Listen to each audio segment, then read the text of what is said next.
¿Estamos listos para escuchar la palabra de Dios? Amén. Vamos entonces al texto.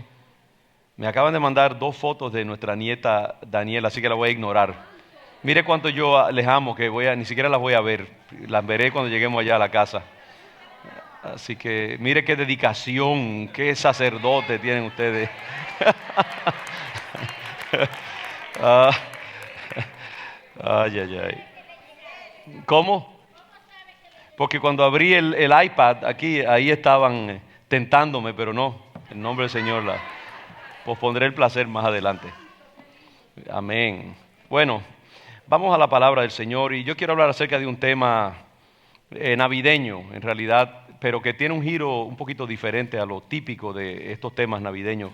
Quiero invitarles a ir a Lucas capítulo 2, versículos del 1 al 8, un relato muy conocido, pero de nuevo quiero que ustedes lo enfoquen y lo voy a enfocar con ustedes en otra manera de discerniendo los tiempos, discerniendo el tiempo que estamos viviendo. El llamado de Dios a discernir muy bien qué estamos viviendo en este tiempo de la historia. Como José y María, que estaban viviendo en un tiempo muy especial de la historia, nosotros también estamos viviendo en un tiempo parecido. Dice en el capítulo 2, Lucas 1, aconteció en aquellos días que se promulgó un edicto de parte de Augusto César, que todo el mundo fuese empadronado. Todo el mundo quiere decir el mundo romano. El imperio romano se extendía por muchos diferentes países, muchas diferentes regiones. Era un imperio que alcanzaba hasta la India, Europa, España y Italia, muchas partes del Medio Oriente, lo que hoy es Turquía y otras partes, Jerusalén. Había muchos países que estaban bajo el poder del imperio romano y Augusto César, el emperador, quería saber dónde estaban todos sus ciudadanos y dónde estaban todas sus posesiones. Querían censar al pueblo e hicieron un censo para que así se diera. Imagínense cómo habrá sido eso de grandioso. Dice el escritor que ese primer censo se hizo siendo Cirenio gobernador de Siria. Inclusive la Biblia da como una señal todavía más clara, histórica, que se puede confirmar. Eso es lo que yo digo, que los relatos de la historia del cristianismo navideño son relatos históricos. Se pueden confirmar históricamente, da nombre, apellido, localidad de este gobernador. Y eso se ha confirmado. La historicidad de Cristo, de Jesús, su nacimiento, su existencia, es más documentada que la de Platón, la de Sócrates, la de Josefo y otros personajes que nadie duda que existieran. Porque hay tantos documentos, cientos y miles de documentos que verifican la existencia de estos personajes. Entonces, dice que todos iban a ser empadronados, quiere decir que había un censo, ¿no? Cada uno en su ciudad. Tenían que ir a la ciudad de sus padres, de sus antepasados y de su nacimiento original para allí registrarse, para que el imperio romano supiera dónde estaban, de dónde venían sus ciudadanos. Y José subió de Galilea, de la ciudad de Nazaret, a Judea, a la ciudad de David, que se llama Belén. ¿Cuántos recuerdan que el domingo pasado veíamos que David residía en Belén, era nativo de Belén? Cuando Dios envía a Samuel el profeta a ungir al que iba a ser el próximo rey de Israel, lo envía a la casa de Isaí, donde reside David, que iba a ser el segundo rey de Israel, que era directo antepasado de Jesús. Qué interesante todo esto. Vemos aquí cómo están cooperando los eventos. El emperador romano da una orden sin saber ni sospechar lo que está pasando. Esta orden afecta a todo el mundo y sin embargo el propósito de esa orden es que Jesús vaya y nazca donde los profetas habían dicho, porque había una profecía que decía que ahí en Belén era donde iba a nacer el Mesías. ¿Cómo Dios mueve los resortes de la historia para llevar a cabo sus propósitos? Y José y María, yo creo que ellos mismos no sabían eso, porque ellos no, es posible, no sabían leer. Yo estoy casi seguro que María no sabía leer ni escribir. Y es muy posible que José tampoco supiera saber, que supiera leer o escribir. Eran gente del pueblo, gente ignorante, completamente humilde y sencilla, pero ellos no sabían que eran parte de una trama universal. Entonces ellos van a Belén, por cuanto era de la casa y familia de David, para ser empadronado con María su mujer, desposada con él, la cual estaba encinta. Y aconteció que estando ellos allí, se cumplieron los días de su alumbramiento. Se cumplieron. Hay algo aquí que ahora mismo cuando lo leo, yo quiero hablar del cumplimiento de los tiempos. Dios hace sus cosas en el momento preciso, cuando el fruto está maduro. El Señor no se mueve ni un minuto antes ni un minuto después. Y el Señor estaba planificando cuando José y María viajan desde Nazaret hasta Belén, los días que se toma, el tiempo que ellos iban a estar en Belén, todo está, como dice el Chapulín Colorado, fríamente calculado. Perdonen que mezcle dos cosas ahí que no debiera, pero era un buen chiste y no pude resistirlo. Y el Señor está timing, está coordinándolo todo, porque el Mesías tiene que nacer en Belén. Y entonces esta orden de que ellos vayan a Belén, ellos no saben todo lo que está pasando, ellos no han leído los textos sagrados, proféticos, oscuros, que dicen que el Mesías va. Ellos ni siquiera, yo imagino que ellos ni siquiera sospechaban quién era el hijito ese que estaba dentro del vientre, porque dice la Biblia que María pensaba estas cosas y las meditaba. Ella no entendía, era una mujer ignorante, era una mujer del pueblo, muy noble y pura, pero no era una mujer así espiritualmente, digamos, iluminada, que hubiera estudiado en un seminario.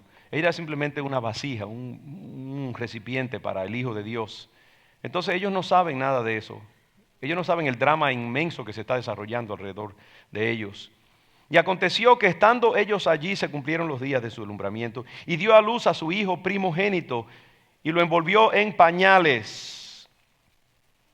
De paso, no puedo resistir. Primogénito. Quiere decir que hubo otros hijos. Si usted viene del trasfondo católico que dice que María no tuvo otros hijos, quiero corregir eso con la palabra de Dios. Dice que a su primer hijo. Y cuando uno dice mi primer hijo, eso quiere decir que hubo un segundo, porque si no había más hijos, usted no va a decir su primero, ¿verdad que no? Eso es gratis, no le voy a cobrar por ese tampoco. Y dio a luz a su hijo primogénito y lo envolvió en pañales y lo acostó en un pesebre, porque no había lugar para ellos en el mesón, es decir, en el hotel o en el lugar de hospedaje.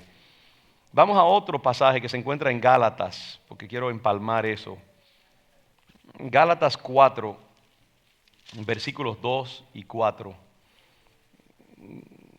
Pero vamos al 4 simplemente. 4, Gálatas 4, versículo 4. Dice, pero cuando vino el cumplimiento del tiempo, escuche eso, pero cuando vino el cumplimiento del tiempo, esa palabra cumplimiento es como el momento culminante, el momento en que todas las diferentes cosas llegan a su culminación. Ni un minuto antes ni un minuto después. Cuando vino el cumplimiento del tiempo, Dios envió a su Hijo, nacido de mujer y nacido bajo la ley, para que redimiese a los que estaban bajo la ley, a fin de que recibiésemos la adopción de hijos. Amén. Gloria al Señor. Es decir, dice ahí, cuando vino el cumplimiento de los tiempos. Eso quiere decir que en la mente de Dios había un momento específico. Había un set de circunstancias que tenían que cumplirse. Había un plan meditado. Y tenía que haber como una confluencia de circunstancias y eventos que llegaran al momento de la perfecta coordinación. Y era en ese momento, en ese cumplimiento de los tiempos, en que el Señor tenía que nacer. Ni un día antes, ni un día después. Porque Dios es un pensador estratégico, sin precedentes, sin comparación. Dios medita todo, Él tiene intencionalidad en todo lo que Él hace. Cuando el Señor nace, por eso es que tenemos que entender, cuando Jesús nace hay una confluencia de circunstancias en muchas diferentes dimensiones. Yo lo que quiero invitarles a ustedes, a que y que todos nos pongamos en la situación de José y María, que ellos no sabían que alrededor de ellos se estaban dando una cantidad de situaciones que ellos eran como simples actores en un drama de una multitud inmensa de gente y de circunstancias, y ellos no lo sabían. Ellos estaban simplemente viviendo sus vidas. María sabía que algo interesante había pasado, porque un ángel se le había aparecido a ella y le había dicho que un ser maravilloso iba a nacer de su vientre. Ella sabe que ese ser es concebido sin haber ningún contacto físico con su prometido, pero ella no sabe más que eso. Entonces ella está moviéndose y quizás pensó, bueno, eso es todo y Dios tiene un propósito con eso, pero ella no entiende, ella no se imagina que 2000 años después, por ejemplo, 2015 años después, en Roxbury, Massachusetts, va a haber gente hablando de ella. Ella no sabía eso. Ni José tampoco se imaginaba, mientras estaba dando un martillazo allí sobre un pedazo de madera, porque era carpintero. Él no sabía el drama inmenso que ellos representaban, que la historia de la humanidad iba a ser transformada completamente. El mundo no sería igual después de que el Señor naciera. Ellos no sabían eso. Y entonces yo me imagino que María, montada en ese burrito, yo no sé si ella está montada en un burrito o en un caballo o lo que sea, el burrito es lo que usamos muchas veces, pero María ahí encinta, 9 meses, quizás con los tobillos ya hinchados y con el bebé bailándole mientras ella va con el burrito ahí en el camino hacia Belén para ser empadronada, pensará, oye, qué mala suerte que me tocara ahora precisamente estar encinta, tener que viajar con mi esposo. Ella está simplemente preocupada por cosas inmediatas de su vida. Y yo imagino que cuando llegan al sitio, a Belén, lo que ella está pensando es, caramba, nos cerraron el Holiday Inn o lo que sea, y ahora lo único que queda es el Hilton o el Marriott y tengo que pagar demasiado dinero y no tenemos dinero para pagarlo. Así que tenemos que quedarnos en un establo. Todo está lleno, porque todo el mundo había llegado a Belén, también como ellos, para registrarse en su aldea. Entonces ya está pensando en las incomodidades. José quizás está pensando también en este hecho de que su hijo va a nacer en circunstancias así tan incómodas y él no sabe qué es lo que está pasando. Pero ellos no entienden la otra. Pero sin embargo, como yo digo, alrededor están pasando cosas increíbles. Los astros se están movilizando. Hay una estrella que yo no sé cómo, si Dios dio la orden o qué, pero esa estrella comienza a iluminar un lugar pequeñito ahí donde va a nacer el Hijo de Dios. Y unos científicos nobles, gente rica y de gran autoridad, que la Biblia lo llamamos los magos, pero era una casta muy selecta, de una especie de sacerdotes, científicos, nobles, exploradores del espacio y de los misterios del cosmos, eran astrólogos, astrónomos, medio científicos, medio brujos, yo no se sabe, que exploraban los astros. Ven esa estrella con los instrumentos que ellos podían usar en ese tiempo y ven que esa estrella tiene un significado. Y entonces comienzan con esos instrumentos a ir hacia la estrella, donde apunta la luz de la estrella, porque saben que algo increíble va a pasar allí. Miles de millas o cientos de millas de distancia. Un imperio poderoso, Roma, decreta un censo para movilizar millones de personas a sus lugares y el mundo entero está como conmovido. Me hace pensar en estos tiempos ahora en que hay inmigrantes moviéndose en países de Europa, desde el Medio Oriente, pasando a Grecia, entrando a Europa, cruzando caminos larguísimos, países enteros para llegar a Alemania, a Austria, a Dinamarca.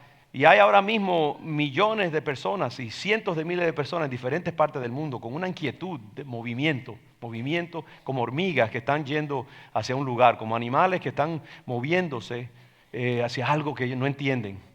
Porque hay algo que está pasando aún en nuestro tiempo también. Y eso es lo que digo, que tenemos que leer las cosas en cierta manera. Estas multitudes que estaban moviendo así en esos tiempos del censo.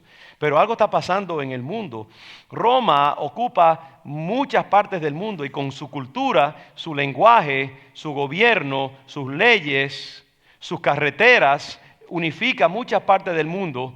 Lo cual quiere decir que ahora el mensaje del Evangelio puede correr a través de esas carreteras y llegar a otros países. Cumplimiento de los tiempos. Dios es un pensador estratégico y Él quería que cuando el mensaje de la salvación por medio del Mesías fuera anunciado, que pudiera correr. El apóstol Pablo, los diferentes apóstoles habrían de usar esas carreteras y esos caminos para llevar la predicación del Evangelio a diferentes partes del mundo. Era el cumplimiento, era el momento históricamente preciso para que eso se diera. Y ese censo que es decretado es parte de un proceso también. ¿Será que Dios quería que la humanidad se registrara o algo así? Como que en medio de ese momento que iban a ser su hijo, que hubiera eventos portentosos que marcaran, por lo menos simbólicamente, a toda la humanidad. Había profecías que se estaban cumpliendo, como esta profecía de que el Mesías ha de nacer en Belén y por lo tanto José y María son obligados a ir a su ciudad para que, no para ser censado, eso era totalmente, es para que nazca allí el Mesías como lo prometió, porque Dios quería, le complacía que así fuera, que donde nació David, Él le había dado una profecía a David, una promesa de que su reino no tendría fin y que de Él habría de nacer el Mesías. Entonces Él quiso que naciera en Belén, donde había nacido David, y que se unieran estos dos personajes a través de los siglos. Elizabeth y Zacarías, dos ancianos, no han tenido hijos y el Señor activa la matriz de Elizabeth, prima de María, para que de ella nazca Juan, el profeta, el bautista, que ha de anunciar y va a ir delante de Jesús. Cuando los dos lleguen a la adultez, Juan va a ser el heraldo que va a preparar el camino para el Señor. También obedeciendo a profecías que decían, abrid el camino, preparen el camino para el que viene. Y Juan es ese personaje que Dios quiere que anuncie, y lo hace nacer también, de una manera similar a la de Jesús, de una matriz inactiva. Ángeles son movilizados. Un arcángel es movilizado para que le dé el anuncio a María. El rey Herodes, el rey de todo Israel, se conmociona también porque sabe de este rey que ha de nacer y se siente amenazado y quiere matarlo y manda a masacrar a todos los niños de toda la región de cierta edad, varones, para exterminar ese ser que ha de nacer. Dios le habla a Ana y a Simeón, dos ancianos. Ana, una mujer profetisa que siempre está en el templo orando y ayunando, buscando de Dios. Simón, un hombre lleno del Espíritu Santo. Y Dios le dice a Simón, vete a tal lugar porque a tal hora, en tal sitio, ahí van a presentar al que es mi hijo y el Redentor de la humanidad. Yo quiero que tú lo veas y lo recibas y lo bendigas. ¡Wow! Es decir que José y María están viviendo un drama de proporciones cósmicas, históricas, y ellos no se dan cuenta. Es la cosa que ellos están viviendo su vida común y corriente. Y así pasa con nosotros, hermanos. Ahí está donde yo quiero llevarnos. Es que nosotros también, muchas veces, Dios está obrando alrededor de nosotros. Y Dios está haciendo cosas en los tiempos que nosotros estamos viviendo. José y María vivían tiempos, yo llamo tiempos preñados, tiempos llenos de posibilidades y de intencionalidad de parte de Dios, tiempos que iban a cambiar el curso de la historia. Pero ellos no lo sabían y nosotros, yo creo que estamos viviendo en un tiempo de la historia humana igualmente portentoso. Y nosotros muchas veces no nos damos cuenta. Seguimos trabajando, quejándonos del tráfico, quejándonos del invierno, pagando nuestras deudas, pero no sabemos también. Yo creo que en este tiempo, yo le estoy hablando ahora como en un espíritu profético, diciéndoles y diciéndonos que nosotros estamos viviendo en un tiempo igualmente portentoso, donde Dios va a hacer cosas extraordinarias, que ya están pasando. y que nos conviene aprender del pasado bíblico para leer y unirnos al propósito de Dios en vez de vivirlo sin darnos cuenta. Porque mientras tú más te unes al propósito de Dios, más tú lo puedes aprovechar. Yo llamo eso como surfear la ola del espíritu. Una persona que, yo creo que surfear es lo que dice en español, surfing, ¿no? Cuando viene la ola, espera el momento preciso y cuando la ola se está rompiendo, ¡ush!, se tira y se va con la ola y la explota hasta el final, le saca el jugo a esa ola hasta que finalmente la ola se muere y llega a la orilla. Nosotros tenemos que hacer lo mismo con la ola del espíritu. Mirarla y esperarla y en el momento preciso subirnos a ella para llegar hasta el fin de lo que Dios quiere. Estamos en ese tiempo, la ola se está moviendo. Pueblo de Dios, prepárate para subirte en tu tabla, para surfear esa ola, sácale todo el jugo, porque si no te das cuenta te va a pasar la ola y vas a perder la oportunidad. Y eso le va a pasar a mucha sección de la iglesia, hay un gran segmento de la iglesia, van a perderse la ola, porque no midieron el tiempo, no supieron el tiempo de su visitación. Ahora se me ocurre eso. El Señor le dijo a los hebreos, perdieron el tiempo de su visitación. El Señor mismo estuvo entre ustedes y no lo vieron, no lo supieron, no lo apreciaron. Hermanos, que no nos pase eso a nosotros. Entendamos el tiempo de nuestra visitación, porque algo está pasando en el aire y Dios quiere que entendamos, y yo creo que por eso es que este mensaje últimamente he estado pensando, ese mensaje he estado madurando en mi espíritu y lo he predicado en diferentes maneras, de que es un tiempo portentoso y tenemos que aprovecharlo. A veces nos sucede a nosotros como le sucedió a Jacob en Betel, que él llega a ese lugar, está huyendo de su hermano que lo quiere matar porque lo ha traicionado, y Jacob se acuesta agotado en ese lugar. Ahí él cree que es un monte cualquiera, simplemente se detuvo allí porque está cansado, se acuesta y tiene un gran sueño y ve una escalera que está plantada allí, que sube hasta el cielo y de ella suben y bajan ángeles. Y esa noche tiene una lucha cuerpo a cuerpo con un ángel y pelea con ese ángel para que lo bendiga hasta que raya el alba. Y en un momento, cuando él se da cuenta de lo sagrado de ese lugar, que él pensaba que era un lugar como cualquier otro, él dice, cuán terrible, dice esa palabra, cuán terrible es este lugar. No es otra cosa que casa de Dios y puerta del cielo. Y no pasa eso a veces en nuestra vida, que nosotros estamos viviendo tiempos que nos parecen cotidianos, todo está pasando igualito, el sol sale todos los días, leemos el periódico, compramos el galón de leche, llegamos a la casa y hacemos todo, pero no entendemos que estamos en casa de Dios y puerta del cielo, que se ha abierto como una dimensión en medio de nosotros. El mundo parece igualito, nada ha cambiado, pero en el mundo del espíritu algo se ha abierto, algo está pasando. Y no podemos obviar, no podemos ignorar eso. Dios quiere que nuestros ojos se abran para entender el tiempo que estamos viviendo, para que vivamos a la luz del tiempo que estamos viviendo. No vivamos una vida normal, sino una vida llena de intencionalidad y llena de propósito y de un sentido de gran seriedad. No es un tiempo cotidiano. A veces nosotros vemos solamente, como digo, las cosas malas de nuestra vida. Solo vemos las incomodidades y las cosas que pasan alrededor de nosotros, pero no entendemos el significado mayor que Dios tiene en mente. No entendemos que mi drama es parte de un drama mucho más grande, que va más allá de mi persona y que Dios me está usando como un instrumento. Mis incomodidades son quizás para que alguien conozca de Jesucristo. Los problemas que estoy pasando es para que llegue a un sitio. Se me pasó el primer tren y yo creo que es la gran tragedia, pero en el otro me monto y ahí le hablo a alguien que Dios quería que le hablara. Y esa persona se va y yo ni siquiera sé que cambié el destino de una familia entera o una ciudad entera. Y Dios quería solamente ese momento. Y no sabemos esas cosas. Yo creo que como cristianos tenemos que vivir a la luz de la eternidad. Y este tiempo en particular.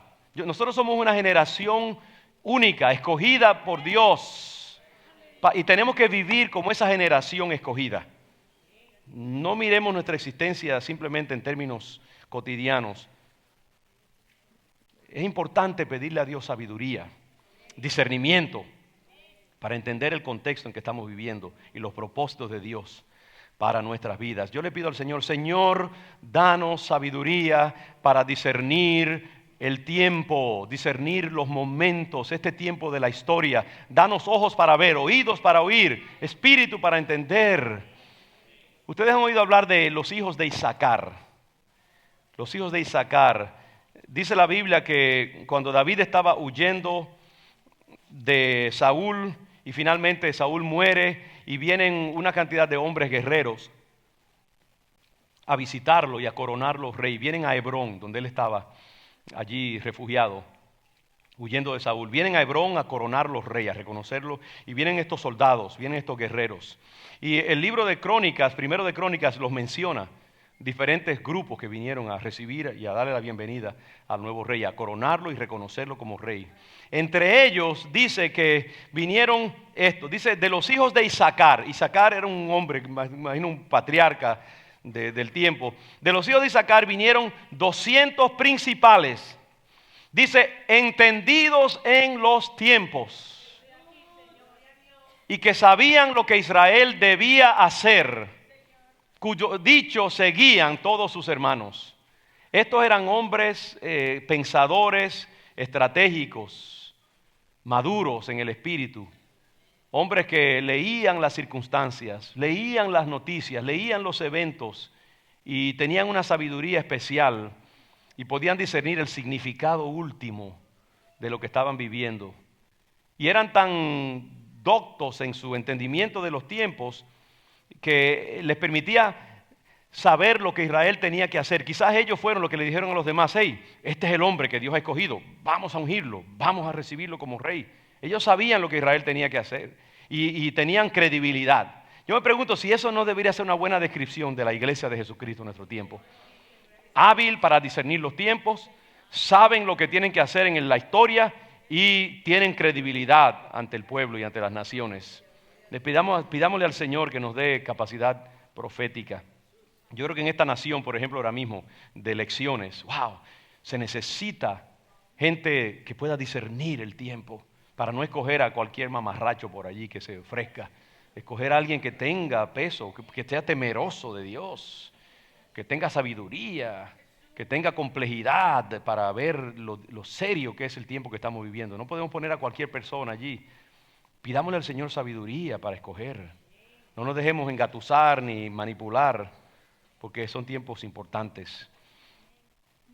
La iglesia necesita leer este tiempo. Y yo les quiero preguntar, bueno, ¿qué hay en este tiempo? ¿Qué cosas tenemos que discernir? ¿Cómo podemos usar la Escritura para leer? Bueno, hay un primer pasaje que hace unos meses atrás yo prediqué sobre el Salmo 2.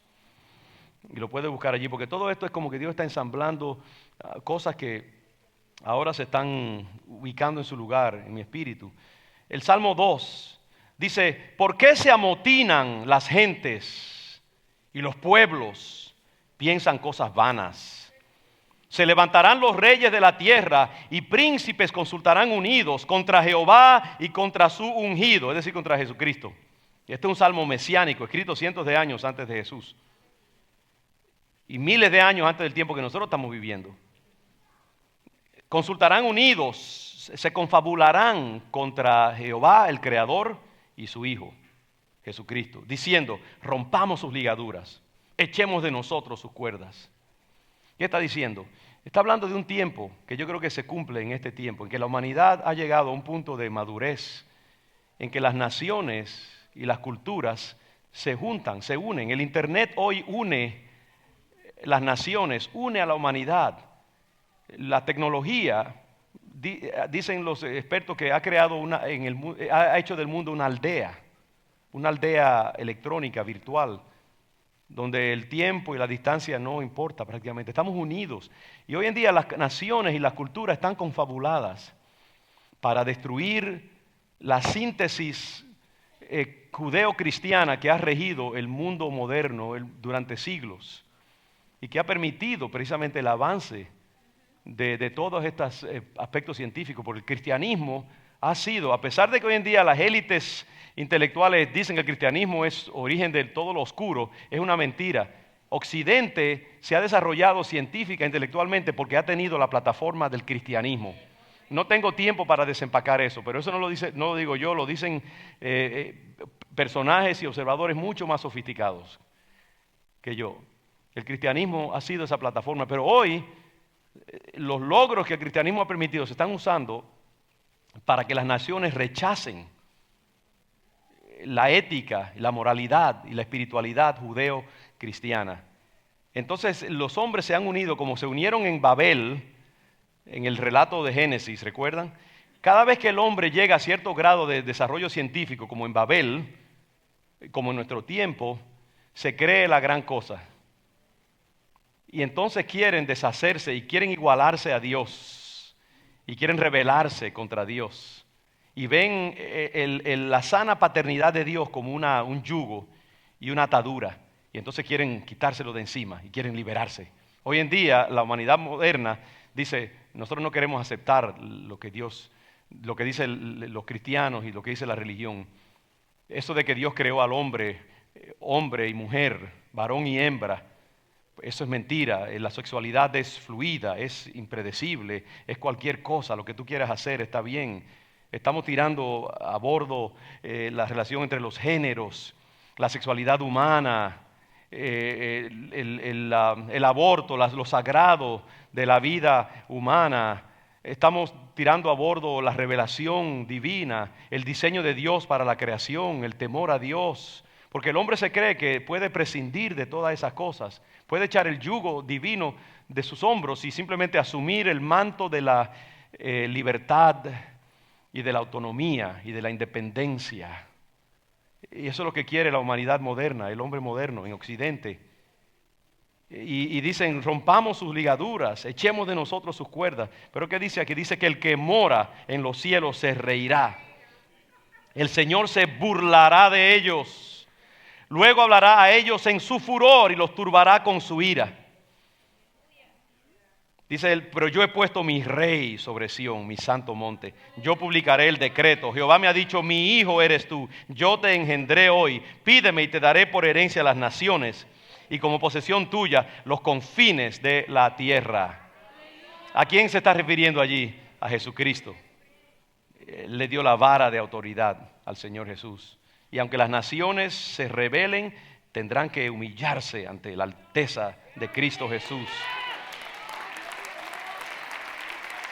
Y es interesante que aquí dice, el que mora en los cielos se reirá, se burlará de ellos y luego hablará a ellos en su furor y los turbará, en otras palabras los confundirá. Turbación quiere decir es una mezcla de confusión y temor. Es que cuando tú no sabes qué hacer, tienes tanto miedo, tanta confusión que tú no sabes a dónde ir y estás angustiado y estás en pánico. Eso quiere decir turbación. Dios los va a turbar. Un espíritu de temor y de confusión va a caer. Y hermanos, yo les quiero sugerir, ¿no estamos viviendo en esos tiempos actualmente? Acaba de salir una encuesta ahora mismo aquí en Estados Unidos. Espero que no le estoy aburriendo con todo esto, porque esto es importante que entendamos, ¿no? Acaba de salir una encuesta ahora mismo en Estados Unidos que dice que en esta nación ahora mismo el nivel de miedo que hay, de temor, de un ataque terrorista, es tan grande como el día y después de 9/11, del ataque en las Torres Gemelas. Hay el mismo nivel. ¿Y ustedes recuerdan los que estuvieron aquí en Estados Unidos en ese tiempo? ¿Cómo era eso? Las calles estaban desiertas, temor cundía en todas partes. Usted veía a alguien que parecía árabe. Yo estoy hasta pensando cortarme la barba porque sí, ya uno no sabe cuando miran a uno raro, ¿no? Por ahí. Toda persona de pelito oscuro y que parece un poquito raro, ya de una vez estás en el ascensor y te miran a ver si tienes un bulto o algo ahí en el coat. Así era ese tiempo. Dicen que hoy aquí en Estados Unidos hay el mismo tipo de temor y no me hable de Francia, por ejemplo, o de otros países de Europa donde hay un temor increíble también acerca de otro ataque terrorista. Hace poco cerraron, por ejemplo, Bruselas totalmente porque había temor de que iba a haber un ataque terrorista. El mundo vive ahora mismo con temor del terrorismo. Se ha perdido el sentido de seguridad. Hay angustia en el aire. Están turbados, están confundidos. Ahora mismo Occidente no sabe qué hacer en un sentido porque su síntesis que ellos han tenido, estos países, por ejemplo, Francia es una nación eminentemente secular. Ellos se precian de ser una nación secular, científica, no religiosa. Y sin embargo, yo creo que esa síntesis liberal de estos países está siendo cuestionada, incluyendo Estados Unidos ahora mismo. Lo que ellos han querido de una existencia liberal una sociedad basada puramente en principios antropológicos, culturales, intelectuales, no divinos, no religiosos, todo está gritando en contra de eso. Ellos dicen, por ejemplo, Dios eso está pasado de moda, y Dios les envía hordes, les envía multitudes de musulmanes que creen en Alá.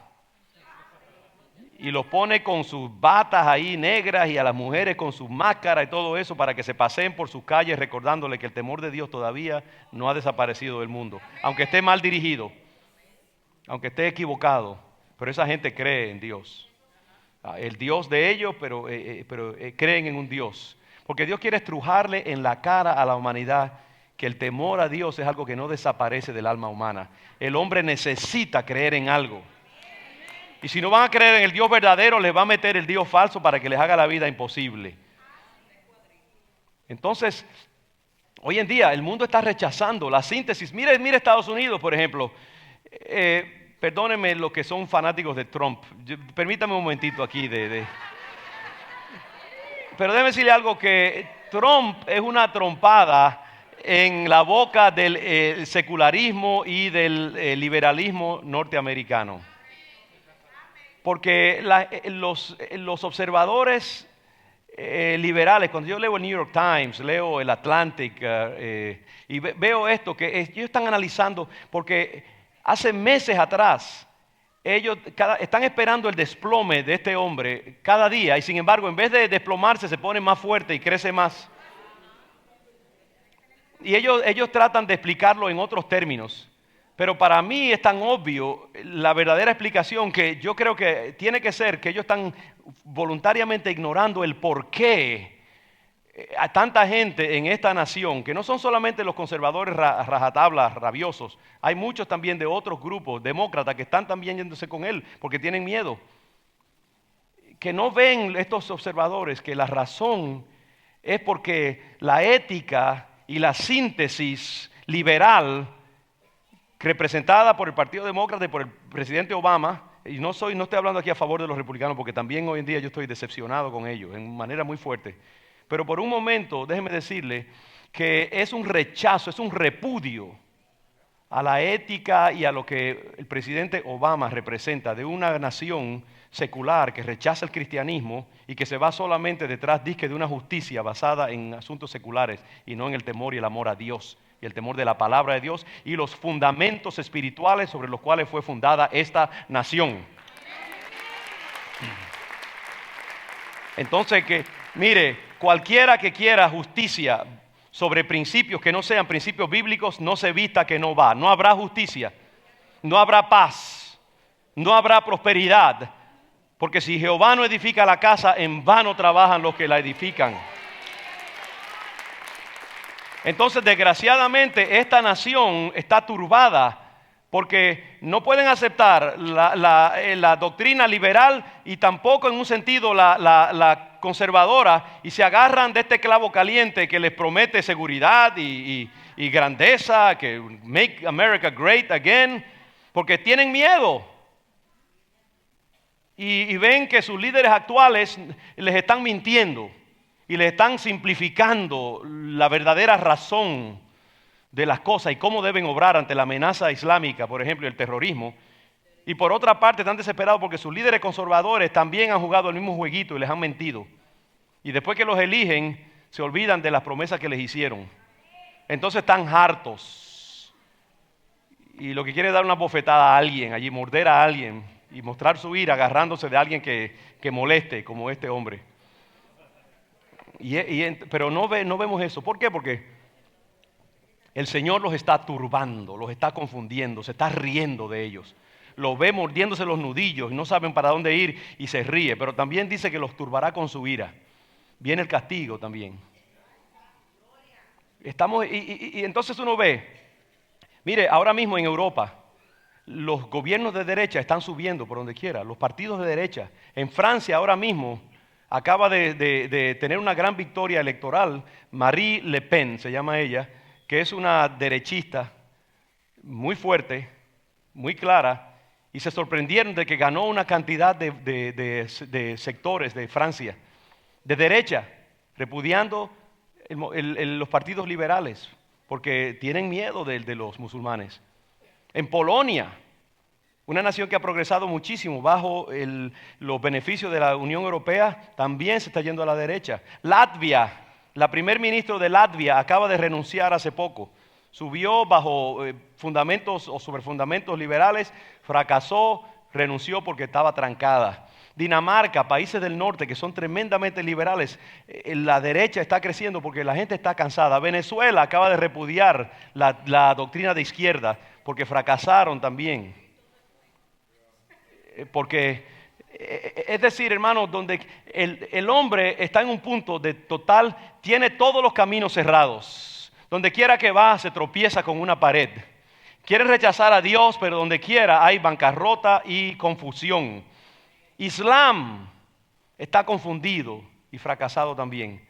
Todas esas multitudes de gente que están viajando desde Irak, desde Siria, desde el Líbano, están yendo, ¿sabe dónde? A los brazos de Occidente que ellos odian y detestan.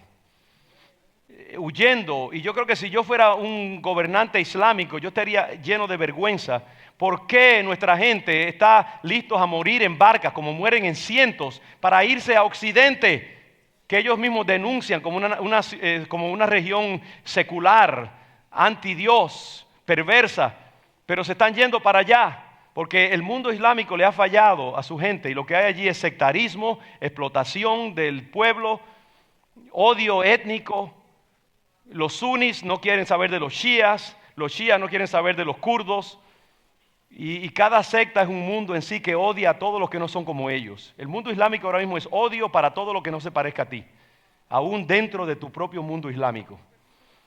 Están cerrados. La bancarrota de Egipto, la bancarrota de Irak, Irán, Siria, Líbano, Afganistán, muerte, violencia, destrucción, miseria. El hombre está cerrado por todas partes, está trancado, turbado, confundido, fracasado, pero no quiere dar su cabeza, no quiere bajar la cabeza, no quiere darse por vencido. Y aún la iglesia vive tiempos difíciles. Estamos en tiempos donde dice la Biblia que en los postreros tiempos los hombres se irían detrás de cualquier doctrina. Estamos viviendo esos tiempos, hermanos. León de Judá, nosotros, yo voy arropando, ya estoy armando esto y lo estoy uniendo todo. Nosotros en la iglesia, una de las cosas que tenemos que discernir los tiempos es cómo la iglesia está viviendo en estos tiempos. Miren este país, por ejemplo, donde ahora mismo hay tantas iglesias por ahí. Yo le decía a los hermanos esta mañana, leí un artículo en el New York Times anoche acerca de las iglesias hip, las iglesias cool, que están a la moda, que están en Los Ángeles, ahora mismo, no solamente en Los Ángeles. Iglesias que tienen nombres de boutique, de hotel de boutique, Oasis, Realidad, nombres de iglesia de un solo nombre, como si fuera, tú sabes, una discoteca. Y con luces y muchos efectos especiales y gente con los jeans rotos en las rodillas y pastores así bien cool también. Yo no sé si ustedes me permitirían usar unos jeans así estrechos un día y una camisa y un collar allí o algo así, porque quizás me van a querer más de esa manera, no se va a venir más gente. Hoy en día, si uno no predica un evangelio agradable a la gente, si uno no predica un evangelio suave y liviano, la gente no quiere escuchar. Dice la Biblia que la gente en los postreros tiempos tendrán comezón de oír, pero como no querrán oír la verdad de Dios, se buscarán maestros que les prediquen conforme a sus propias concupiscencias. En otras palabras, predícanos algo, pero que no me cuestionen mi estilo de vida. Predícame algo que yo me pueda salir de la iglesia al final del servicio e irme a comer a un buen restaurante y que no me dañe el almuerzo. Si tú me predicas algo que me incomode, tú eres old fashion, vieja moda, no quiero escucharte. Eres un santurrón, eres un farisaico. La iglesia está también corrompida hasta cierto punto. Y otros se van detrás de la prosperidad y quieren que les predique simplemente cosas buenas y suaves y fáciles y todo eso, aún dentro de la supuesta síntesis bíblica. Entonces es un desastre donde quiera. Estamos viviendo en ese tiempo. Tenemos que discernir los tiempos. Entonces, en ese contexto, hermanos, la pregunta es esta, y con esto ya voy terminando. Voy a pedir a Omar que pase por acá. Y es lo siguiente: ¿cómo entonces debemos vivir nosotros? León de Judá, ¿cómo quiere Dios que tú vivas este tiempo de la historia? Le voy a leer un par de pasajes solamente. En este tiempo de que la historia se está madurando, que están pasando las cosas que Dios ha dicho que van a pasar en los postreros tiempos. Las naciones turbadas, confundidas, queriendo deshacerse del yugo de Dios.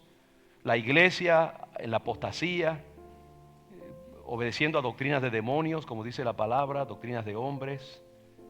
¿Cómo se supone que los que pueden discernir los tiempos, que yo quiero decirte que Dios te está hablando proféticamente ahora mismo?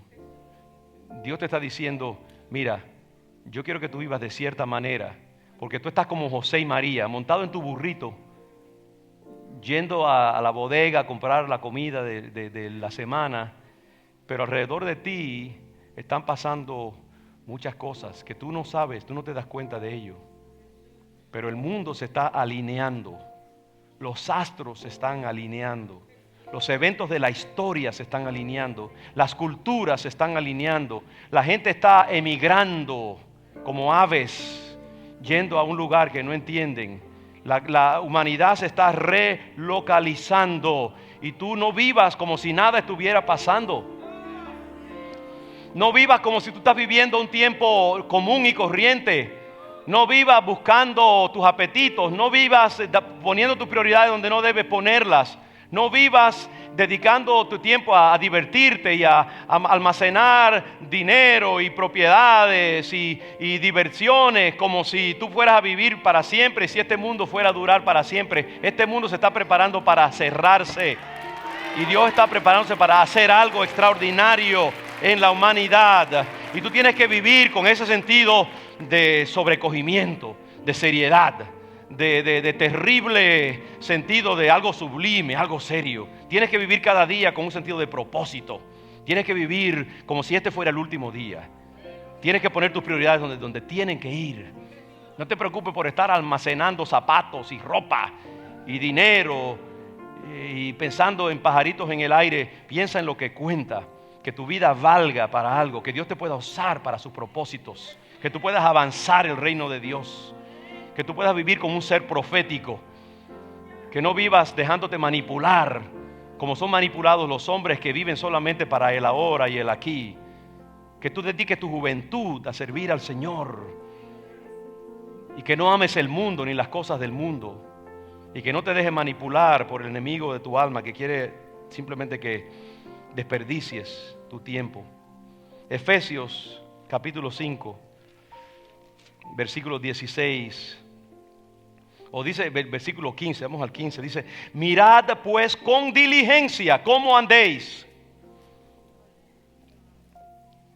Mirad pues con diligencia.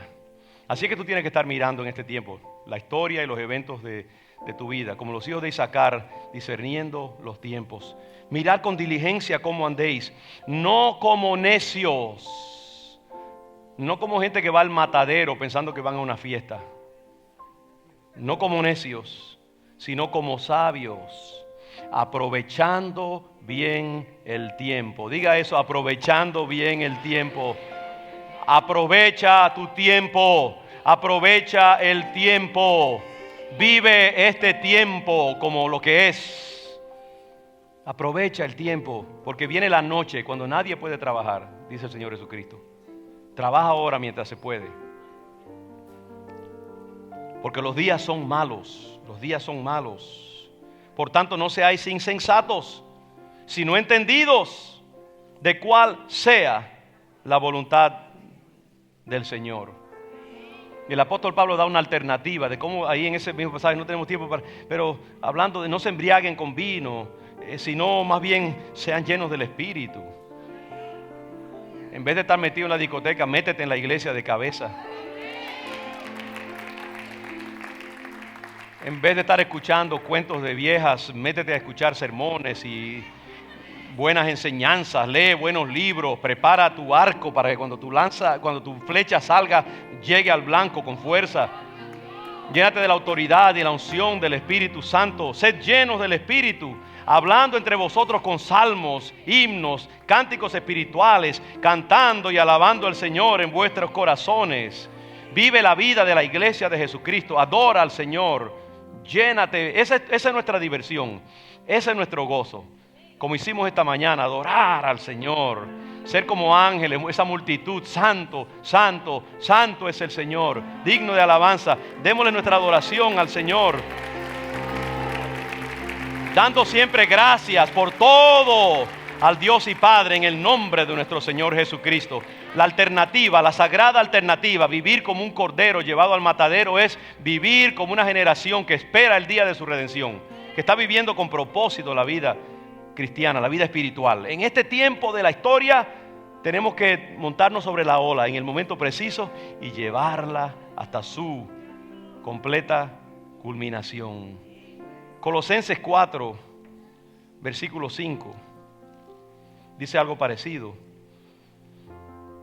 Dice, y podemos ir al 2 inclusive: perseverad en la oración, velando en ella con acción de gracias, orando también al mismo tiempo por nosotros, para que el Señor nos abra puerta para la palabra, a fin de dar a conocer el misterio de Cristo, por el cual también estoy preso, para que lo manifieste como debo andar. Debemos estar orando por nuestros pastores, nuestras iglesias, que el Señor proteja este lugar, que el Señor proteja esta casa, que la palabra de Dios resuene con claridad, con autoridad, que Dios traiga a las multitudes, que Dios proteja de los ataques del enemigo que vendrán, porque a Él no le gusta ver una comunidad poniéndose de pie, sirviendo al Señor y dando testimonio de Dios. Va a querer matar, robar y destruir y dispersar las ovejas. El Señor los reprenda.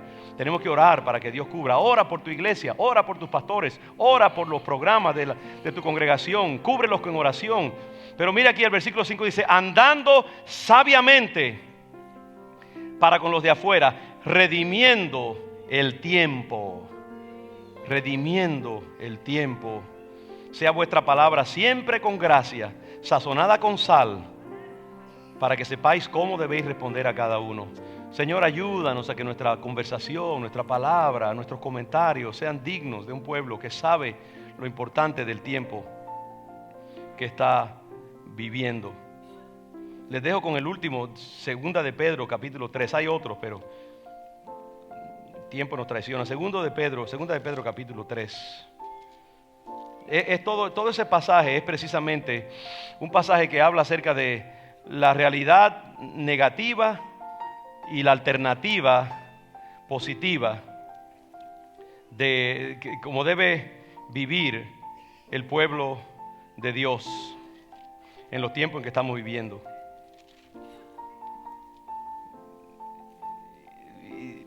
Por ejemplo, en el versículo 8 dice: finalmente, sed todos de un mismo sentir, compasivos, amándoos fraternalmente, misericordiosos, amigables, no devolviendo mal por mal, ni maldición por maldición, sino por el contrario, bendiciendo, sabiendo que fuisteis llamados para que heredaseis bendición. Más adelante dice: y estad siempre preparados para presentar defensa con mansedumbre y reverencia ante todo el que os demande razón de la esperanza que hay en vosotros, teniendo buena conciencia, para que en lo que murmuran de vosotros como de malhechores sean avergonzados los que calumnian vuestra buena conducta en Cristo. Y dice aquí en el versículo 20, los que en otro tiempo, hablando de los tiempos que vienen también, el juicio que le espera a la humanidad, los que en otro tiempo desobedecieron, cuando una vez esperaba la paciencia de Dios en los días de Noé, mientras se preparaba el arca, en la cual pocas personas, es decir, 8, fueron salvadas por agua. Que nosotros tenemos que vivir dentro de lo que Dios va a hacer, el juicio que Dios va a traer sobre la tierra, como en los tiempos de Noé. Que la iglesia viva en una forma diferente, que la iglesia viva un una vida de pureza, de santidad, de amor unos por los otros, de alabar al Señor, de vivir seriamente la vida cristiana. Esa es la alternativa para lo que está pasando en este mundo. El mundo irá de mal en peor por un tiempo. Llegará el momento en que los hombres yo creo que van a venir a la iglesia para que la iglesia les dé consejo, porque van a estar confundidos como Faraón. Yo prediqué hace un par de viernes en la reunión de Copani, que Dios tomó a Faraón y lo llevó a un momento de confusión. Tuvo un sueño que le quitó el sueño. Y él no sabía, fue un sueño terrible, porque Dios tenía a José reservado. Usted ve, es lo mismo, José estaba viviendo un tiempo difícil, doloroso, en la cárcel, y él pensaba, aquí terminó mi misión en la vida, pero Dios estaba preparando otras cosas, porque tenía un propósito con él. Y llevó a Faraón a un punto de total confusión y turbación, de manera que llaman a José, lo sacan del anonimato, de la cárcel, lo traen ante Faraón, y José tiene la respuesta, porque es un hombre de Dios, un hombre que recibe revelación de Dios, y le da la respuesta a este poder que está confundido, y le dice lo que tiene que hacer. Yo creo que Dios está confundiendo a Faraón en este tiempo. Está confundiendo todos los faraones de la tierra para preparar el camino para que su iglesia tenga el poder y la autoridad que su iglesia requiere. Por eso que solamente los que estén preparados, ahí está la cosa, los que se vayan tras cuentos de hadas, modas culturales, los que rechacen la palabra de Dios para ganarse la aprobación del mundo, los pastores y las iglesias que se acobarden y dejen de predicar la verdad una vez dada a los santos, se van a perder la fiesta, ¿sabe? No van a ser usados, Dios los va a rechazar. Se requiere gente que pueda discernir el tiempo y que digan, no nos vamos a dejar engañar. No vamos a dejar que nos vendan unos collarcitos de vidrio por allí. No, nosotros queremos los diamantes de verdad. Así que vamos a esperar, gracias, pero no gracias. Nos vamos a mantener en la sana doctrina. Vamos a limpiarnos más. Es el limpio que se limpie más y el sucio que se ensucie más. Estos son estos tiempos. Yo le pido al Señor, ayúdanos, Padre. Ayúdanos a ser un pueblo recto delante de ti. No que nos creamos la gran cosa, siempre vamos a tener que venir y pedir perdón ante el Señor, pero por lo menos que vivamos una vida agradable al Señor, con un corazón temeroso de Dios y con nuestras prioridades puestas en el lugar adecuado. Pueblo de Dios, Dios te dice, discierne los tiempos, vive a la altura de los tiempos. Yo me preparo para hacer algo grande, terrible, sin precedentes. Y yo quiero que tú estés listo para recibir la venida del que viene y las acciones que el mundo va a experimentar en este tiempo. Prepárate, pueblo de Dios, límpiate más y más cada día. Tu familia, tu hogar, tu estilo de vida, tus prioridades, tu mente, tu corazón. Límpiate, prepárate, preparémonos. Yo le pido al Señor que me dé sabiduría como líder principal de esta congregación, para ser un buen líder del pueblo de Dios, y para que nosotros, esto que estamos diciendo, que yo mismo no entiendo todas sus ramificaciones, Dios nos ayude a entenderlo y a ajustarlo a nuestra vida, y ajustar nuestra vida a eso que Dios nos está diciendo. Vivamos con nuestras prioridades en el lugar correcto, mis hermanos.